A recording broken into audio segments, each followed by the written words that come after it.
কত আর বয়স তখন, এ ধরো না ৬-৭ বছর হবে। তবুও চোখ বুজলে সব চোখের উপর দেখতে পাচ্ছি। মামার বাড়ি যাচ্ছিলাম, অনেক দূর, যশোরের সীমানা ছাড়িয়ে। শুকনোকালে আগাগোড়া হাঁটা পথ, বর্ষাকালে নৌকা, রাত থাকতে বেরোলে একটা গোটা দিন গোটা রাত, তারপরেও বেলা দুপুর লেগে যায়। আমি জন্ম হবার পরে মার আর যাওয়া হয়নি। দিদিমা বারবার খবর পাঠাচ্ছেন। মা তখন বললেন, চল দিদাকে দেখে আসবি, বয়স হয়েছে, কবে চলে যান বলা যায় না। আমি তো ভীষণ খুশি। পূজার ঠিক পরে খালবিল, নদীনালা, ধানক্ষেত সব জলে ভর্তি। আকাশ পরিষ্কার, বেরোবার পক্ষে সবচেয়ে ভালো সময়। ঘরের নৌকা, মাঝি নটবর সারা বছরের লোক, অন্য সময়ে ক্ষেত খামারে কাজ করে, বর্ষার দিনে নৌকা চালায়। সঙ্গে রইলেন সেজদা, কলকাতায় কলেজে পড়েন, লম্বা ছুটিতে বাড়ি এসেছেন। নটবর মানুষটা একটু নড়বড়ে, হুকু নিয়ে বসলে আর উঠতে চায় না। তার উপর বয়স হয়েছে, চোখেও কম দেখে।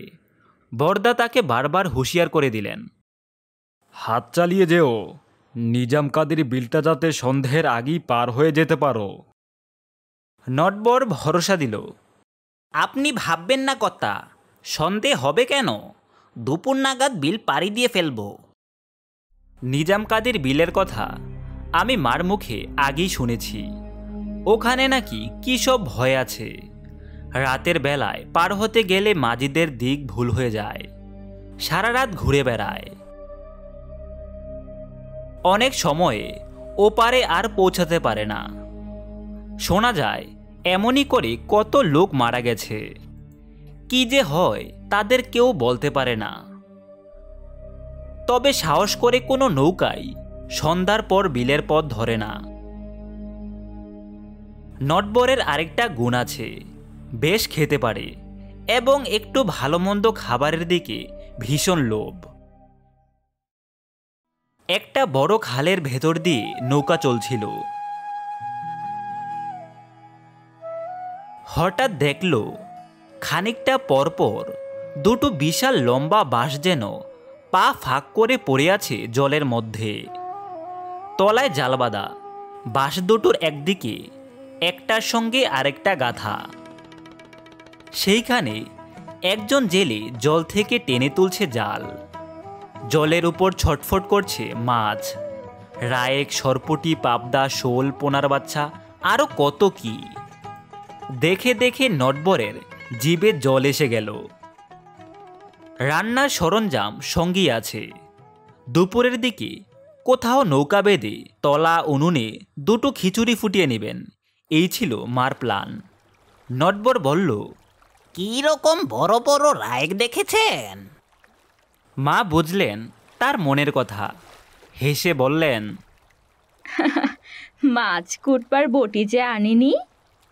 তাতে কি হয়েছে, দা রয়েছে তো, আমি কুটে দেব, আপনি ভাববেন না। একা নয়, এক হালি 4টা মোটা রায়েক। মা রাঁধেনও চমৎকার। নটবরের ভোজনটা শুধু শুরু নয়, একটু গুরুতর হয়ে গেল। তারপরেই খানিকটা গড়িয়ে নেওয়া।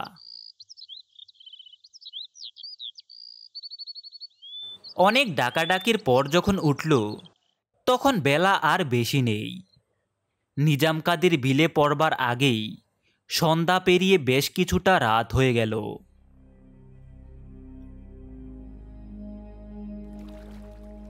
যে খালটা এসে বিলে পড়েছে তার ঠিক পাশেই একখানা বাড়ি। নৌকার শব্দ পেয়ে সেখান থেকে একজন দরাজ গলায় হাঁক দিল, বলছি নাও কোথায় যাবে? নটবর সাড়া দিল, এই তো শুকচর। শুকচোর গলা শুনে মনে হলো লোকটি অবাক হয়ে গেছে। হুকো টানতে টানতে এগিয়ে এলো। নাও বিরাও, নাও কোথায় যাবে? শুকচরে কোন বাড়ি যাবে জিজ্ঞেস করতেই বেরিয়ে গেল এরা আমাদের খুব অনুগত লোক, আমাদের না নামিয়ে ছাড়বে না। তাছাড়া এই রাত্রিরে বিল পাড়ি দেবার তো কথাই উঠে না। রাতটা তাদের কুড়ে ঘরে কাটিয়ে যেতে হবে।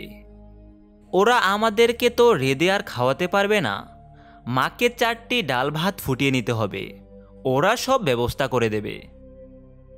কর্তা ঘিন্নি হাত জোর করে ঘাটে এসে দাঁড়ালো, না বললে তারা শুনবে না। মা মুশকিলে পড়লেন, তখন আমাদেরকে নৌকা থেকে নামতেই হলো।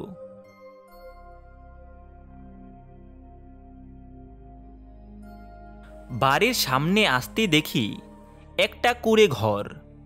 কথাটা তারা বাড়িয়ে বলেনি। ছোট্ট একখানা পাটকাঠির বেড়া দেওয়া ঘরের চালা, সামনে খোলা বারান্দা, আর এদিকে এক চালা গোয়াল ঘর, তার মধ্যে 3-4টে গরু, সামনে এক চিলতে উঠোন। এর মধ্যে কোথায় উঠবো আমরা? তবুও কি আর করার। বারান্দায় একটা খেজুরের চাটাই বিছিয়ে দিল আমাদের। কিছুক্ষণ পর হঠাৎ আমরা শুনতে পেলাম ঘরের মধ্যে ফিস ফিস করে কি যেন বলছে বউটি। চাল যা আছে কুলোবে না, তাড়াতাড়ি কোনো বাড়ি থেকে কিছু চাল ধার করে আনো।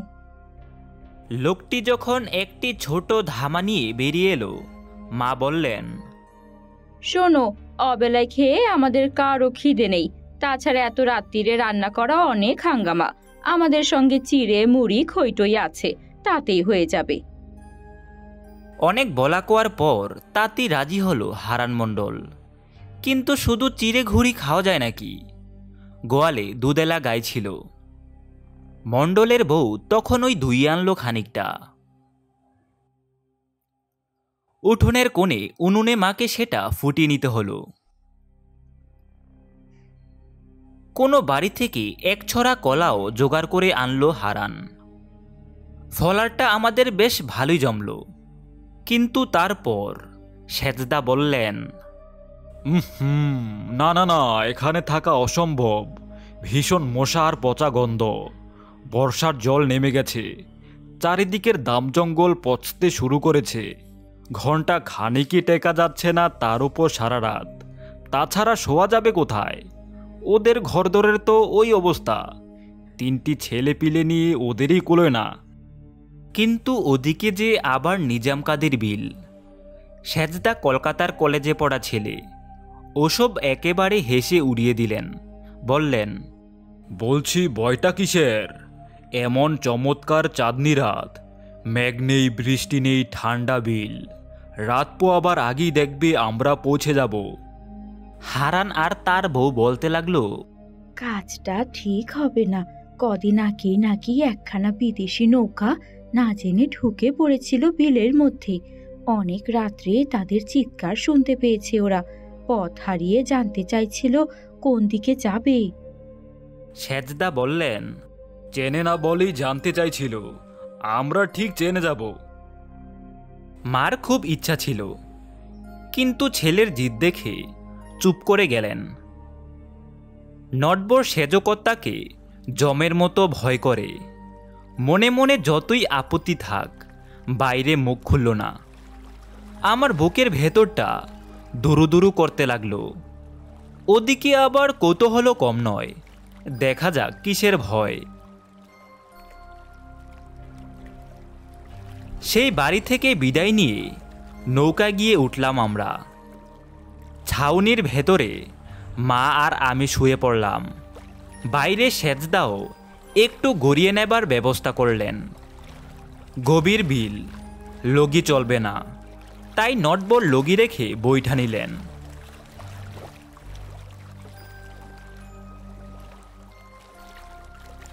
যত দূর চোখ যায় জল আর জল। ঢেউগুলি মৃদু তালে গা দিচ্ছে নৌকার তলায়। সেই ধকধক শব্দে এমনিতেই চোখ জুড়িয়ে আসে।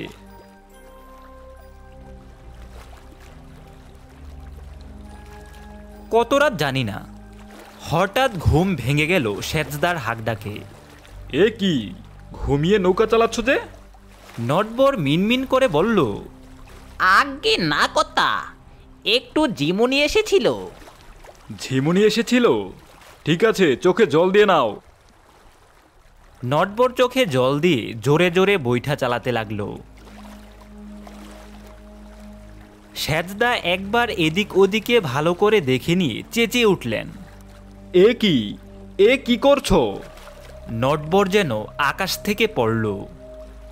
কেন, কি হলো? নৌকা ঘুরে যায়নি তো? কথাটা হেসে উড়িয়ে দিল নটবর।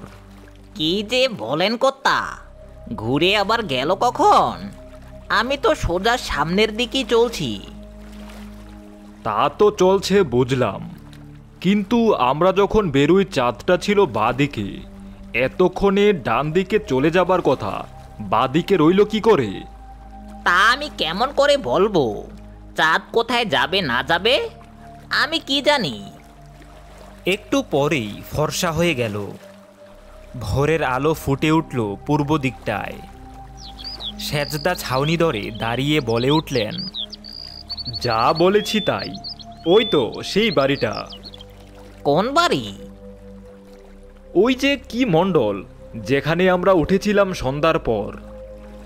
মা ছাউনির ভেতর থেকে উকি মেরে বললেন। ওমা, তাই তো। লোকজনের শব্দ পেয়ে হারান বেরিয়ে পড়েছিল। নৌকা চিনতে পেরে ছুটে এলো ঘাটের দ্বারে।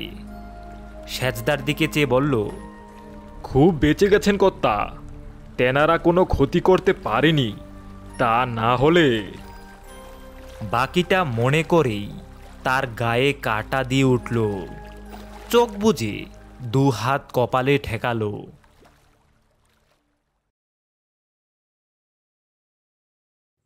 সেদিন সকাল থেকেই মুষলধারায় বৃষ্টি হচ্ছিল।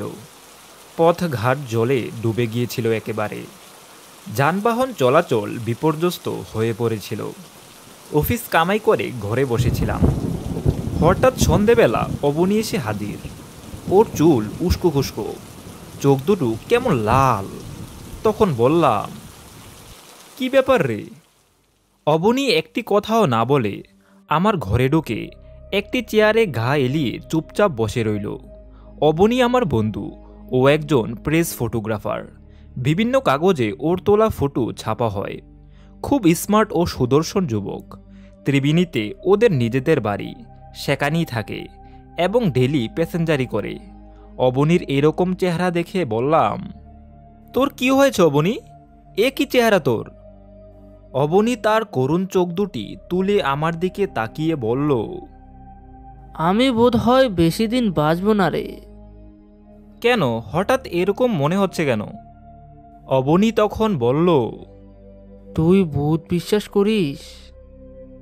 না, তবে ভূতের নাম শুনলে ভয় পাই, কিন্তু চোখে দেখিনি বলে বিশ্বাস করি না।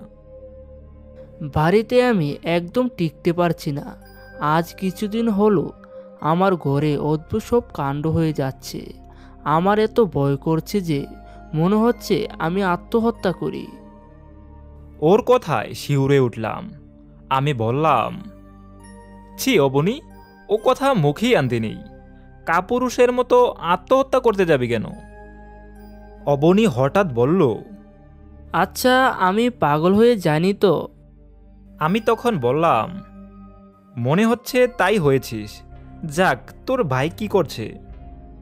সে মাস 2 হলো দুর্গাপুরের চাকরি পেয়ে চলে গেছে। তুই তাহলে বাড়িতে একা?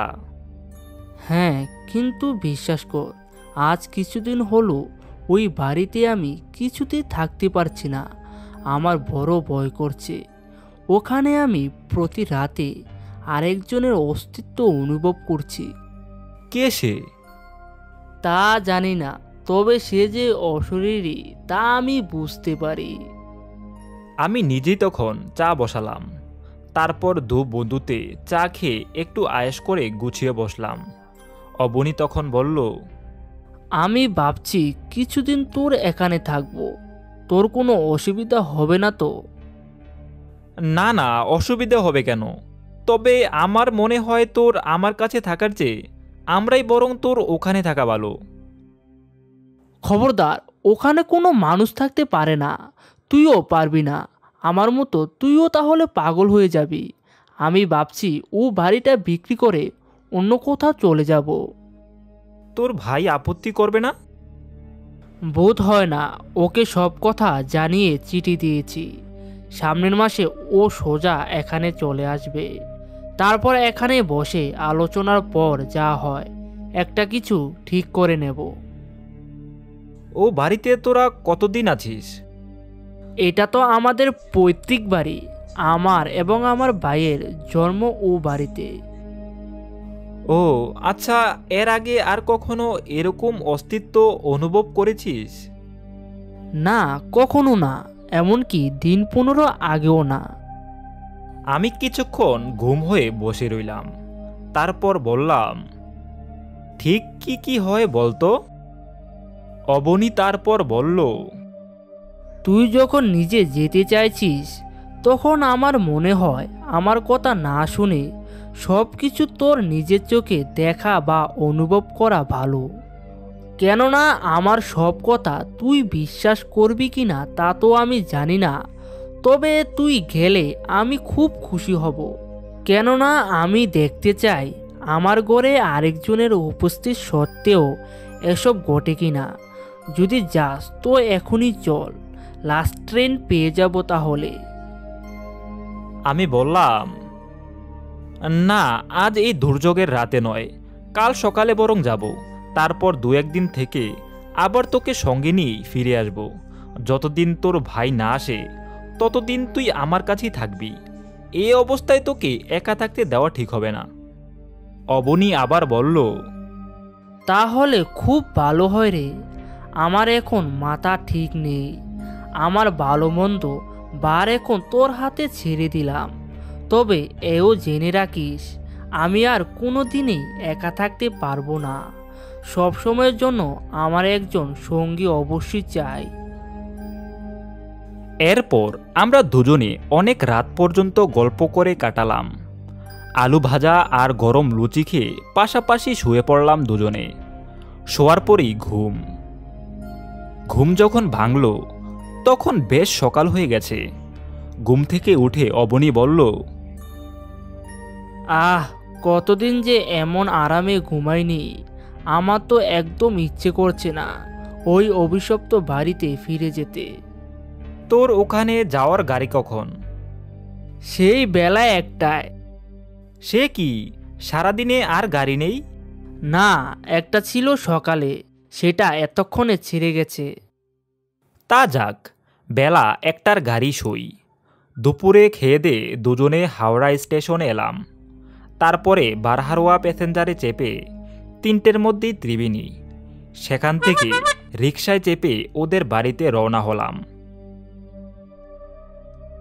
অবনীর সঙ্গে আমাকে আসতে দেখে আশেপাশের লোকেরা এবং দোকানদাররা চাপা গলায় ফিসফিস করে নিজেদের মধ্যে কি যেন বলাবলি করতে লাগলো। আমি তখনকার মতো আর চোখে সবকিছু দেখে নিলাম। কিছুক্ষণ পর অবনীদের বাড়ির সামনে এসে পৌঁছালাম। দোতলা বাড়ি, দেখি বোঝা যাচ্ছে অনেক বছর আগের পুরনো বাড়ি। তারপর অবনীদের বাড়িতে গিয়ে দোতলায় ওর শোয়ার ঘরে ঢুকলাম। ওর ল্যাবরেটরি নিচে, একপাশে খোলা ছাদ। ওর ঘরের ভেতর থেকে দেখা যায় শ্মশান। অবনীর বাড়িতে গিয়ে হাত মুখ ধুয়ে চা পর্ব শেষ করলাম। তারপর অবনীকে বললাম, অবনী, আমি একবার আধ ঘন্টার জন্য বাইরে যাচ্ছি, তুই একা থাকতে পারবি তো? তা পারবো। এখন দিনের বেলা তো কোনো ভয় নেই, যা কিছু উপদ্রব রাতে। তুই কিন্তু বেশি দেরি করিস না। না, তোকে একা রেখে আমি কখনো বেশিক্ষণ বাইরে থাকতে পারি? আমি অবনীদের বাড়ি থেকে বেরোতেই পাশের বাড়ির একজন বয়স্ক লোক আমাকে ডাকলেন। বাবা শোনো। হ্যাঁ, বলুন। তুমি অবনীর কে হও? আমি ওর বন্ধু হই। কেন বলুন তো? তুমি এসেছ, খুব ভালো হয়েছে। হঠাৎ কি যে হলো ছেলেটার? মাঝরাত্রি হলে চিৎকার করবে আর ঘরে ছুটাছুটি করবে।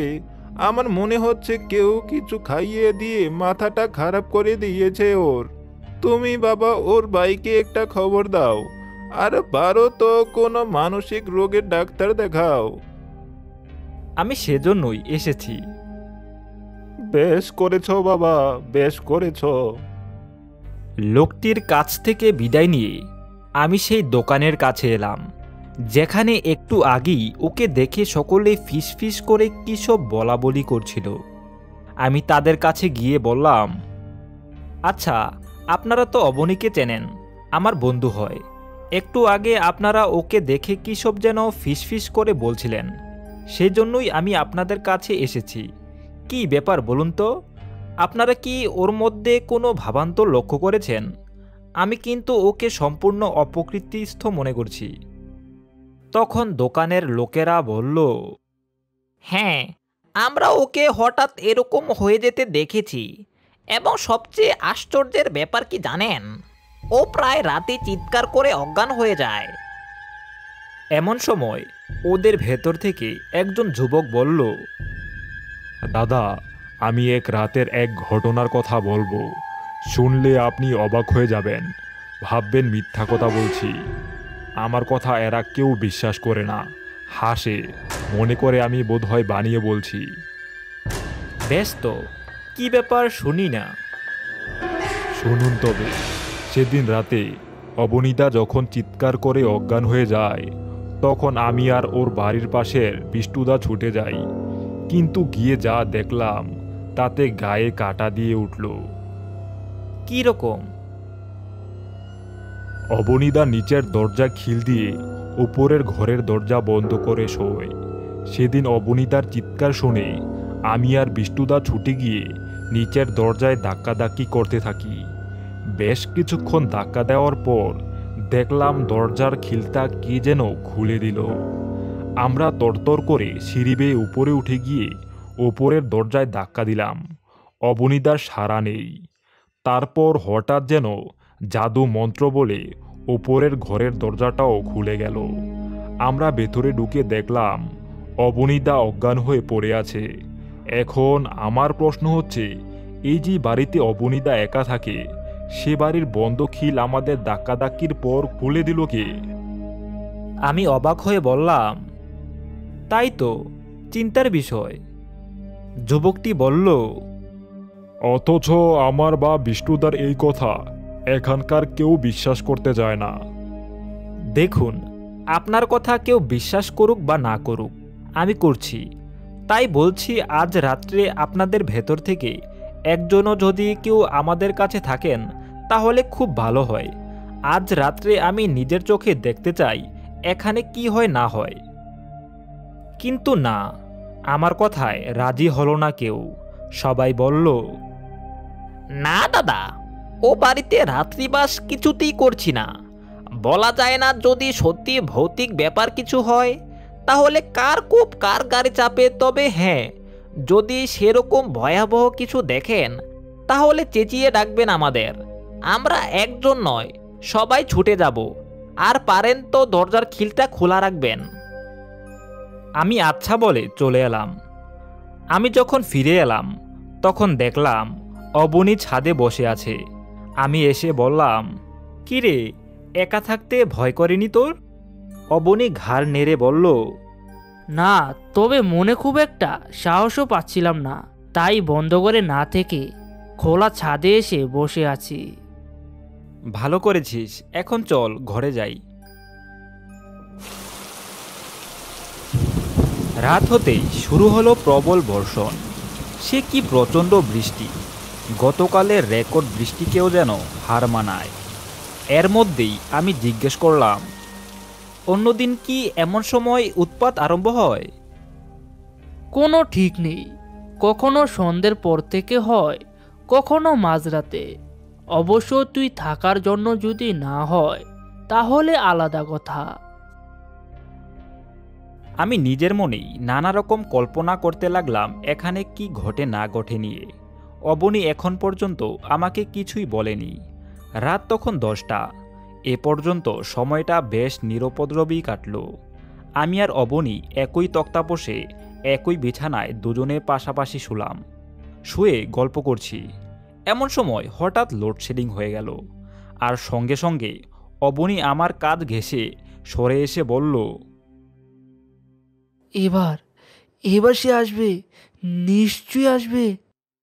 কে কে আসবে? ওই তো সে, ওই দেখ। আমি উঠে জানলার দিকে তাকালাম। দেখলাম জানলার বাইরে 14-15 বছরের একটি ছেলে দাঁড়িয়ে আছে। আমি কঠিন গলায় বললাম, কে তুমি? ছেলেটি কোনো উত্তর দিল না। এমন সময় ফুস করে একটি দেশলাই জ্বালার শব্দ হলো। তারপরই দেখা গেল হারিকেন জ্বলছে। এ ঘরে আমি আর অবনী ছাড়া আর তো কেউ নেই।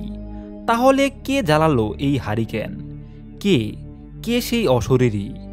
ততক্ষণে ছায়ামূর্তিও মিলিয়ে গেছে। আমরা দুজনেই ভয়ে কাঠ হয়ে দাঁড়িয়ে আছি। চারদিকে নিস্তব্ধ। অবনী যেন নীল হয়ে গেছে। আমার সারা শরীর ঘেমে উঠল। এমন সময় দেখতে পেলাম একটা হাত সেই হারিকেনটা তুলে নিয়ে দরজার কাছ পর্যন্ত এগিয়ে গেল। তারপর কোমল গলায় একটা ডাক শোনা গেল, এসো। আমি অবনীকে বললাম, আয় তো দেখি কোথায় নিয়ে যায়। অবনী বলল, না না, ভেবেছিস ও আমার রোজ এভাবে ডাকে? আমি যাই না। আয়, আমি আছি তো, কোনো ভয় নেই। আমার বড় ভয় করছে। ভয় কি? আজ তুই একা নয়, আমি তো আছি সঙ্গে, আয়। তখন টর্চটা নিয়ে দরজার দিকে এগোলাম। আলো আমাদের পথ দেখিয়ে চলল। তারপর নিচের ঘরের দরজার কাছে গেল, যে ঘরে অবনীর ল্যাবরেটরি। সেই ঘরের কাছে থামল। আমরা দুজনেই ঘরে ঢুকলাম। বাতিটা টেবিলের উপর রেখে হাতটা অদৃশ্য হয়ে গেল। আর কারো অস্তিত্ব রইল না সেখানে। আমি তখন বললাম, কি হলো? কথা কও, কথা কইছ না কেন? বলো বলো, তুমি কে? অবনী যেন পাথর। আমারও হাত পা অবশ হয়ে আসছে। এমন সময় শুনতে পেলাম সেই ছেলেটির কণ্ঠস্বর, আমাকে কেন এখানে নিয়ে এসেছ? আমাকে মুক্তি দাও, আমাকে বন্দি করে রেখো না, তোমাদের দুটি পায়ে পড়ি। আমি ভয়ে ভয়ে বললাম, কে কে তুমি? আমি বল্টু। তুমি কোথায়? আর তোমাকে কে বন্দি করে রেখেছে? আমাকে দেখতে পাচ্ছ না? এই তো আমি এখানে। কণ্ঠস্বর শুনে ঘরের কোণের দিকে তাকিয়ে দেখলাম সেই ছেলেটির হালকা শরীর অন্ধকারে ফুটে উঠল। কি করুণ তার মুখ! সে একটু একটু করে তার ছায়া শরীর নিয়ে অবনীর টেবিলের দিকে এগিয়ে গেল। তারপর ড্রয়ার টেনে একটা খাম বের করে টেবিলের উপর রাখল, রেখেই আবার মিলিয়ে গেল অন্ধকারে। আমি টেবিলের কাছে এগিয়ে গিয়ে খামটা খুলতেই তার ভেতরে এই ছেলেটির একটি ফুল সাইজের ফটো দেখতে পেলাম। ফটোর দিকে তাকিয়ে আছি। হঠাৎ দেখলাম ফটোর ছবির মুখটা কীরকম যেন বিকৃত হয়ে যাচ্ছে। ঠোঁট দুটো কাঁপছে। উহু, কি বীভৎস দৃশ্য! আরও দেখলাম ছবির গলার উপর একটা মোটা শক্ত দড়ির দাগ ফুটে উঠছে ক্রমশ। এক সময় ফটোর ভেতর থেকে ছেলেটি বলে উঠল, এখনো হা করে দাঁড়িয়ে দেখছো কি? আমার কষ্ট হচ্ছে না বুঝি? আমি যে আর সহ্য করতে পারছি না। তোমরা এখনই এটাকে নষ্ট করে দাও, চিরে কুটি কুটি করে আগুনে পুড়িয়ে দাও। আমি বললাম, তাহলে কি তোমার মুক্তি হবে? হ্যাঁ, চিরতরে মুক্তি পাবো আমি। আমি যে আমার অস্তিত্ব পৃথিবীতে কোথাও এতটুকুও রেখে যেতে চাই না। কিন্তু কেন চাও না? সে তোমাদের জানবার দরকার নেই। শুধু জেনে রেখো, যাদের উপর অভিমান করে আমি আত্মহত্যা করতে বাধ্য হয়েছি, তাদের ওই দেওয়ালে ছবি হয়ে আমি কিছুতেই থাকতে পারবো না। আমি সঙ্গে সঙ্গে ছবিটি ছিঁড়ে দেশলাই জেলে পুড়িয়ে ফেললাম। অবনীকে বললাম, এই ফটো তোর তোলা? হ্যাঁ, বছর দুয়েক আগে তোলা চচুড়ার হরিবাবুর ছেলে ছবি ওটা। ওর জন্মদিনে তুলেছিলাম। কিছুদিন আগে হরিবাবু কাঁদতে কাঁদতে এসে আমার হাত দুটি ধরে ছেলের ছবি চাইলেন। জানালেন গত মাসে সামান্য একটু ভুল বোঝাবুঝি ব্যাপার নিয়ে ছেলেটিকে তিনি এবং তার স্ত্রী খুব বকাবকি করেন। তারপর বিপর্যয় ছেলেটি হঠাৎ গলায় দড়ি দিয়ে আত্মহত্যা করেন। কিন্তু বছর 2 আগে যে ছবি তোলা হয়েছিল সে ছবি হরিবাবু এতদিন বাদে নিতে এলেন কেন? বছর 2 আগে ছবিটা আমি তুলেছিলাম ঠিকই, তবে ছবি তোলার পর থেকে হরিবাবু টাকা দেওয়ার ভয়ে আমার সঙ্গে আর দেখা করেননি। আমিও ফটো নেগেটিভ ওয়াশ করে রেখে দিয়েছিলাম। এখন ছেলেটির স্মৃতি রক্ষা করার জন্য হরিবাবু ডবল চার্জ দিয়ে ছবি নিতে এসেছেন, সম্পূর্ণ টাকা দিয়ে গেছেন। কিন্তু মুশকিল হলো হরিবাবুর কাছ থেকে টাকা নিয়ে নেগেটিভ কোথাও আমি খুঁজে পাচ্ছিলাম না। অবশেষে অনেক খোঁজাখুঁজির পর নেগেটিভ পেলাম, কিন্তু নেগেটিভ থেকে ওই ফটো তৈরি করতে গিয়ে যত বিপত্তি। বারবার নেগেটিভ ভিতর থেকে ছেলেটি আমায় শাসাতে থাকে, ভয় দেখায়। সেই জন্য নিচের ঘরে ঢোকা আজকাল আমি বন্ধ করে দিয়েছিলাম। সেই নেগেটিভটা আছে? হ্যাঁ আছে। দেখি তো। অবনী নেগেটিভটা আমার হাতে দিতেই আমি সেটাকেও অগ্নিদগ্ধ করলাম। তারপর ধীরে ধীরে টর্চের আলোয় পথ দেখিয়ে উপরে এলাম। সারা রাত ঘুম এলো না। শুয়ে শুয়ে অনেক গল্প করলাম আমরা। বৃষ্টির বেগও কমলো। ভোরবেলা চা করে খেলাম। ভোরের আগে কারেন্টও এসে গেল। অবনীকে তখন বললাম, আজ একবার সময় মতো হরিবাবুকে টাকাটা তুই ফেরত দিয়ে আসবি, কেমন? বলবি নেগেটিভটা হারিয়ে গেছে। অবনী তখন বলল, হ্যাঁ, তার বলতে। এরপরও অবনীর বাড়িতে আমি দিন 10 ছিলাম, কিন্তু না, সে রাতের পর থেকে আর কোনো উপদ্রবই ও বাড়িতে হয়নি, এখনো না।